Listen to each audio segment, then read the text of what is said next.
กินบ่ขนมกินก็เดียวว่าบ่กินก็ได้เนาะใหญ่เลย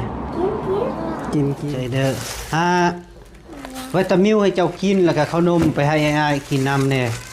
ไงยังบ่ให้บ่เฮ้ยน่า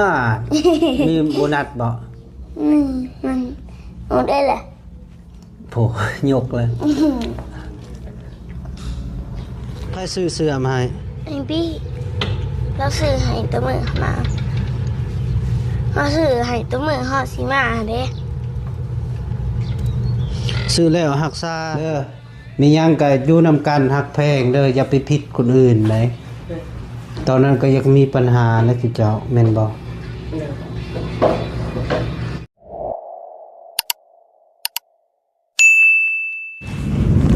เอาพี่น้องเนาะก่อนสิขึ้นเซโปนเบาแก้วกับมาหาน้องไฟฟ้าสักก่อนพี่น้องเนาะพอดีซื้อข้าวนมให้เพิ่นแน่เนาะก่อนอื่นก็ขาบทักทายสบายดีและสวัสดีช่วงบรรยากาศยามเช้าพี่น้องเนาะพอดีขึ้นมาหาแวหาน้องไฟฟ้าสักก่อนพี่น้องเนาะเพราะว่าก็หลายมื้อแหละเบาแก้วบ่ได้มาหาเพิ่นพี่น้องเนาะเอ้ยทำอะไรสบายดีเด้อโอ้กินเป๊ปซี่ติเศร้าไทยเฮ้ยอยู่กับพายหามสบายดีลืมเลยเนาะมาดีเนาะเฮ้ยคือล่อไทยเฮ้ยบ่ไรเดี๋ยวพอดีเบาไล่ก็มาฮอดพี่น้องไอ้เนาะพี่ก็ใส่บ่ไรบ่บอกพวกโลแก้วนี่คือไปเชฟโปนไหนหรอไผเบาโลแก้วไผเบาสิขึ้นสิโปดว่าร้านโลแก้วโลไฮบิ๊กวันไม่ได้ขึ้นสิโปนดอกว่าสิขึ้นพารานหน่อยหนึ่งเดี๋ยวสบายดีเด้อป้าโตวันที่ขึ้นตีเศร้าบันดีสวยแหละเนาะโดยคอยไปนะโดยบุเคยยังบู้ว่ายอดจุดใดเนาะอะไรแต่6 โมงโดยพอดีโทรหาไอ้เจ้าเชี่ยวเลยพอดีลูกกระซ้อเนี่ยยังบ่สวยนะเดี๋ยวหากระเก่าเข้ากันไปเบิ่งไผอยู่ในนะหมูเจ้าต่อเอาหมูมานอนนำบ่เขามาลิ้นมื้อนี้บ่หากมาติหลอกแหละนี่ใส่ห้องเจ้านะเอาผู้สาวมาไปจักย้อนเอาผู้สาวมาขังไว้จัก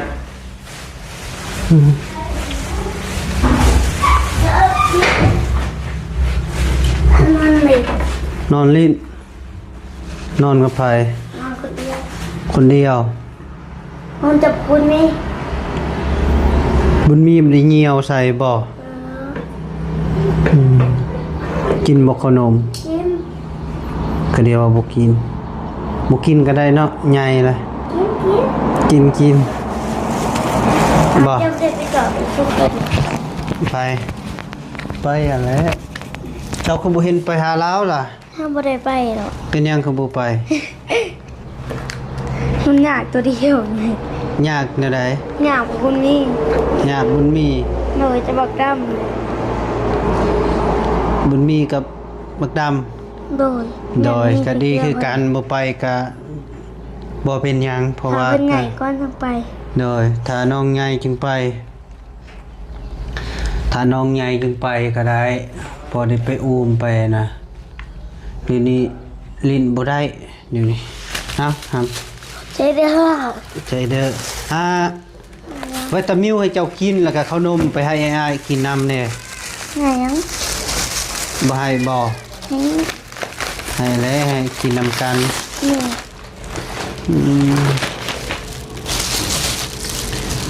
ก่อนหน้าสิขึ้นสิปูนมียังสภาพบอกอ้ายบ่มี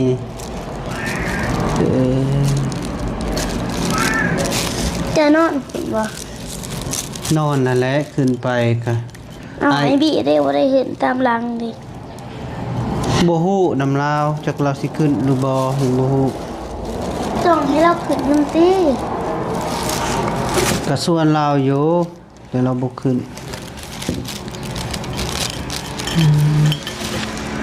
เมื่อวานคือเฮาเห็นในต้นคอที่มันเขาเรียน มักทุเรียนอยู่ต้นคอ เลย มักทุเรียนอยู่ไสมันเกิดอยู่ต้นคอ เขาเห็นในต้น หน่วยใหญ่บ่ ให้เร็ว ใหญ่สำใด ตัวใหญ่ก็ได้ แซ่บอยู่บ่กิน เดิน เนาะ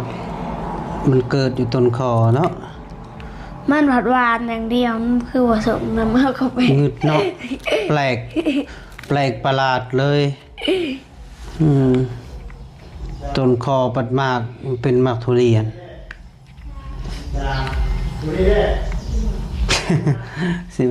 13เพิ่นมานอนแต่เมื่อวานนี่บ่ ไม่เคยเมื่อนะเขานอนคืนเดียวเมื่อวาน เมื่อวานนอนคนเดียว เพื่อนที่พี่พานอนนำเมื่อวานเขานอนคืนเดียว มุทวีหากนมาฮอดบ่ โดย เฮามาฮอดมื้อนี้อืม เขาเห็นเนาะ ปกบ่ย่านบ่ หิย่างนะหิย่างนะ เอาขนมให้อ้ายแน่นี่เข้ามาเอาบุญทวีเอาขนมให้น้องๆกินนำ แต่จะได้ เลยไปตัวนั้นคือจงไว้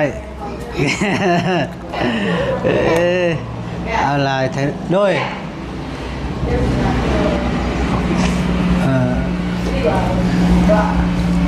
อิ่มอยู่ที่วิตามิวนะกินผู้เดียว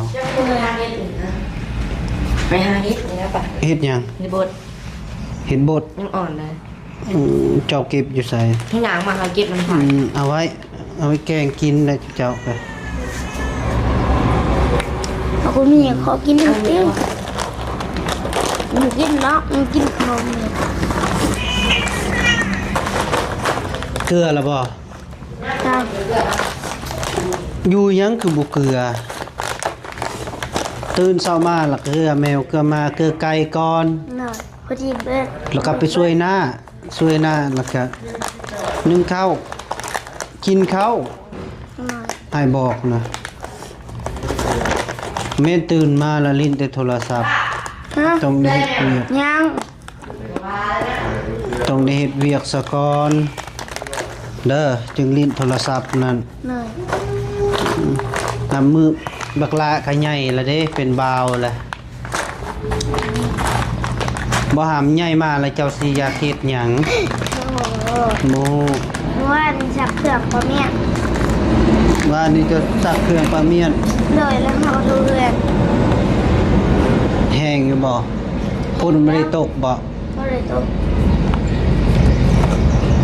คันแรงน่ะคันนั้นก็พากันไปการอึ้งการเครียดเอาพอได้ปิ้งกินนะเครียดไม่แต่เครียดตุยกินแหละปิ้งจีแล้วก็แล้วแต่ตำแจวหั่นให้ดุแน่กินใส่ปากตัวเองอะมันดุมันจึงใหญ่ไวฮะบ่อยากไปทำงานบ่ครับบ่อยากไปน้ำอายบ่ใหญ่ไปแล้วอาจสิให้เจะเปิดซองไปนำได้บ่ได้โอเคตีเปิดซองก็เป็นแล้วเด้เปิดได้วิธีเปิดซอง นะเปิดบ่ดูเปิดให้ฟังบ่ดูครับ เปิดดูเลย ฮะเปิดบ่เป็นเป็นนั่นแหละ มันเลือด ใครแบบใดน่ะใครได้บ่ ไอ้บ่ได้มือมันเลือด ให้ไผไข่บ่ ให้บอกแก้ว น่ะบ่แก้วไข่บ่แก้วกินเองได้เฮ้ยน่ามีโบนัสบ่ มันเอาได้แหละ โผยกเลยแซ่บบ่ครับ เลย โอเคคิดแซ่บบ่ ว่า โอ้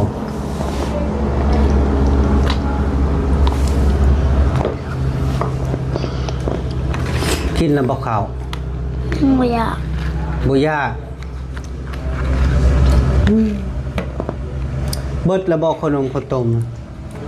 นี่แหละนี่ ตัวนั้นเบิดตัวนี้มาอีก นะ บด สายบดเท่เฮ้ยไพ่ตัดผมเฮ้ย นี่เด็ก งานกำลังว่าสิพาเจ้าไปบัด นี่บีตัดอยู่ที่ทางเราสาวแล้วตัดให้เราต้องเลือกของพ่อของ บะบีตัดเองบ่ เลยไอ้นี่เราบอกเราไป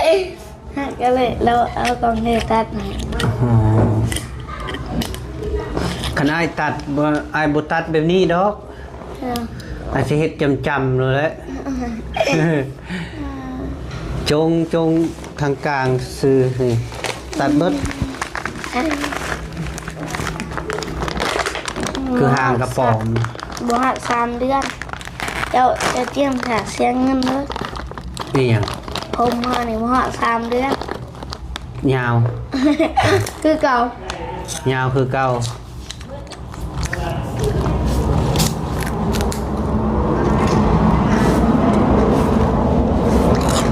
สักเครื่องอยู่ที่วันนี้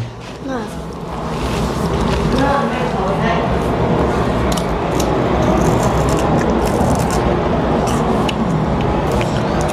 มาเบิ่งแบบนี้สะอาดคักอยู่นี่หามเอ้ยทูไปดิไผพาเฮ็ดพาทู เอาถูเองเอา จะทูเองฮะบ่ได้ชวนอ้ายทูนำบ่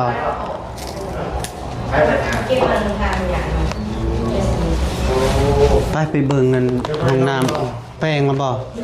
นั่ง ยัง แต่เขาปิดได้ ผิดได้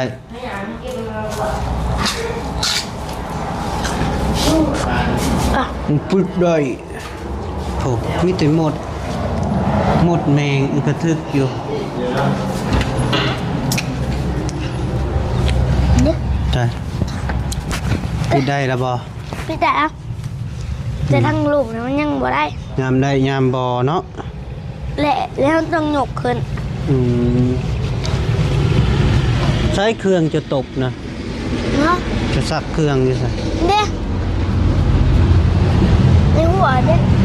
คนบ่ตกบ่เมื่อวานนี่ ก็เลยตก บ่ได้ตก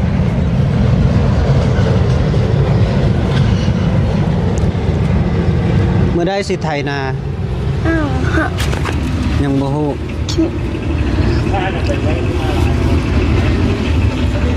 หึยังบ่ฮู้บ่ เลยนึ่งบ่ฮู้นั่นไม่พาแม่พาขึ้นมาให้ก่อน มีติถามแม่พาเงินมาให้จักยามใดเพิ่นสิพากเพิ่นเคยพากอยู่บ่หาม เอ้ย เทื่อละเท่าใด 500 500 เอ้ย บัดเจ้าได้เท่าใดซะ มันเกิดกับเส้นหา 150,000กายนั่นเด้ อุนทวี ไม่เอา เส้นหา เงิน150,000นี่ยังเก็บไว้อยู่ติ เฮาตะร่นแล้ว นั่นแต่โดนแล้ว แสดงว่าเบิดเลย เสร็จแล้ว อืม จะกินกับหยังไปซื้อบ้านมากินก่อน ย่างไปซื้อบัตร โดย ย่างอยู่ใส่ ย่างไปห้าน ไปหานพุ้น ห้านพื้นห้านหลุมหายท้องหลุมพอเด้ อืม ย่างไปจมูกย่างไปจับมอต่ออะไรนะย่างจับมอต่อย่างไป3 คนย่างไปซื้อขนมน้ำกัน บ่อิงอะนะมันสิหลุดนะ อ้าวมากัดมันเทน มันสิหลุดปุดเฮ็ดจะไดประตูนี่หลุดแห้งคักประมาณนี้ นอนล่วงเลยพอดีเลยพี่มาส่องเบิ่งไผเนาะนอนกลับเลย เมื่อวานเขานอนรับขาดเขานอนรับจะทอดเขาหามแรงเมื่อคืน บ่โต เขานอนจะเสียวน อนบ่เดียว อยู่ไส รอดอีกแล้ว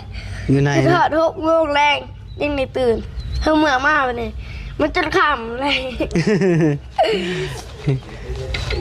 จนค่ ไอ้พี่เรื่องมาเข้าไปดิเข้ากับประธานเลย ำที่รถประชาชนเลย มึงเนี่ย มีเงินเอาเงินเท่จะเติมไป เมื่อแต่เราเป็นมัดเลย ก็นะ เติมเมื่อวานนี่เบิดไว้โถวะ เจ้านะ บุญเฮ้ยเฮาเงินให้ไปเติมเมื่อวานเบิดให้มันโคตรเบิดไว้ จะเอาเงินเจ้าให้เพิ่น เน้อ เท่าไหร่ 10,000 โอ้ แล้วในห้องก็ในห้องก็มีอยู่ในห้องก็เลยเติมมาเท่ามานี่เน็ตเฮาเติมแต่มือเอาไปเงินบ่สร้างได้4 มื้อ ยังเท่าใดเงินบัดนี้ บ่หลาย ยังเท่าใดแหละบ่หลาย บ่ฮอดอันมา50 50 บ่นะ อืมใครซื้อเสื้อมาให้ ไอ้พี่เราซื้อให้ตัวมือมาเขาซื้อให้ตัวมือฮอดสิมาเด้ ซื้อแล้วหักษาจะน้อยปัดทิ่มนุ่งแล้ว2-3มื้อ ยืนสักแล้วเสียตัวนั้น โอ้เจ้านี่บ่ได้แล้วเสื้อไอ้ายเพิ่นซื้อมาให้เสื้อชุดกีฬาก็บ่เห็นจักไปใส่ ปวดเลือด ไปเบิดมานี่ไปหาไอ้ายเพิ่นไป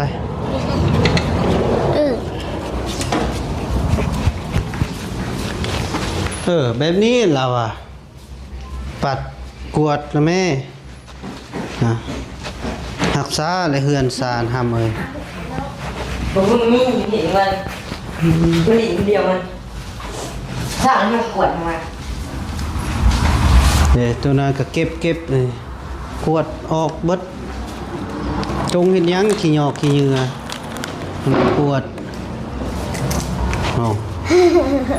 อยู่บ่ม่วนเนาะมันติบดนะคนนี้นะคนนี้น้อยนี่ มันเก็บเอาไว้เลยที่ทางเขา โอ้ปอใส่แก้วนี่นี่สวัสดีเด้อฮัมเด้อปิดแน่โทรศัพท์นะมาแต่มือใดแหละมือเช้านี่ ยัง เว้ยเบาคนรอเฮ้ย ไม่ครับอ่ะ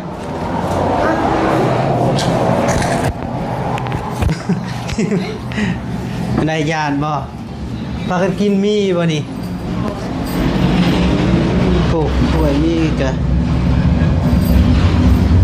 ผู้นี้มาใหม่บ่เคยมาอยู่บ่ฮะเมื่อเฮากินนั่นเองยังก็กินสินดาดอยู่ตรงนาเด้มาบ่คนนั้นกะมาเบิด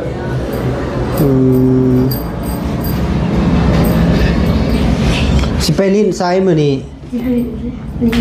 ลิ้นอยู่นี่น้องบุญทวีพามาบ่เราไปนอนอยู่เฮือนเจ้าบ่เมื่อคืนโอ้สายปฏิบ่ เป็นไส้ปลาตุ้งปลาติได้ บ่เป็นก็ดีหามเอ้ยมันจึงบ่มีปริเฮียนจะน้อยได้เห็นบ่ก็ไปวีไปมันก็ถึกอยู่เด้อมีหยังก็อยู่นำกันฮักแพงเด้ออย่าไปผิดคนอื่นเลยตอนนั้นก็ยังมีปัญหานะคือเจ้าแม่นบ่ คนยังแจ้งค่ะ มีแต่อยู่นำกันนั่นแหละฮักแพงอยากเข้าก็นึ่งกินเท่านั้นแหละเรียกสุนเจ้านะอยากเข้าก็กินบ่ยากแล้วก็อยู่มีผู้สาวบ่ผู้ใดมีผู้สาวนี่เสนอมา บ่มีบ่มีบ่เนี่ยบ่มีน้อยติบ่มีน้อยติเจ้ามีบ่โอ้คักแหละสะเขาเลยหน้าตาดีเนาะมีผู้สาวไว้นะเบาต่อแห่งนี้แหละเขาไม่เอาเลยเอา เอาอย่างสั้นนะเด้อฮักเพลงเด้อ ถ้าอันนี้เรามีหาวคน ก็ได้เลย ไอ้สิได้กลับ จะใส่ สิผ่ามีหาวคนบอกเดียวเลย ก็ได้เลย โอ้เงินธรรมดาสิพามาพี่ก่อนมาหาไอ้นี่ไว้ เอาเข้าไปเลยบ่ ไปใส่ หาจะไปจับคนไหนบ้างจะบ้านหนึ่ง ขึ้นสิโปนบ่ไปนะแม่กันอยากขึ้นมาพี่เขามีผู้สาวแล้วได้ เอา ไอ้กลับก่อนเด้อไอ้สิขึ้นสิโปนปูและเราปิทาอยู่พุ่น เลย ปิดคลิปไปอ้ายก่อนมา ทำคุณในสิ่งเราไม่คิดว่าลูกดีแหงคนติดได้ห้องไข่ยันได้ได้ด้วย จบเลยเอาเนาะพี่น้องเนาะพอดีบ่าวแก้วก็สิขึ้นสิโปนกับไปหาน้องไฟฟ้าพี่น้องเนาะก็ฝากซื้อขนมข้าวต้มให้เพิ่นพี่น้องเนาะเล็กน้อยๆก็โดยไอซีออกไปแล้วแล้วก็ สิ่งเลยบอกแกเลย โดย ยังมือจะสิมา ประมาณ 2-3 มื้อนี่แหละไอขึ้นไปเบิ่ง เราไปน้ำพิซซ่าอยากไป ไปเอาพี่น้องเนาะคลิปนี้กับบ่าวแก้วกะอำลาคนเด้อพ่อแม่พี่น้องขออยู่ดีมีแรงสุขภาพแข็งแรงอย่าเจ็บอย่าจนอย่าขาดอย่าโซนโศกมานร่ำรวยสุขภาพแข็งแรงเด้อพ่อแม่พี่น้องเมื่อสุขสุขคนโดยบ๊ายบาย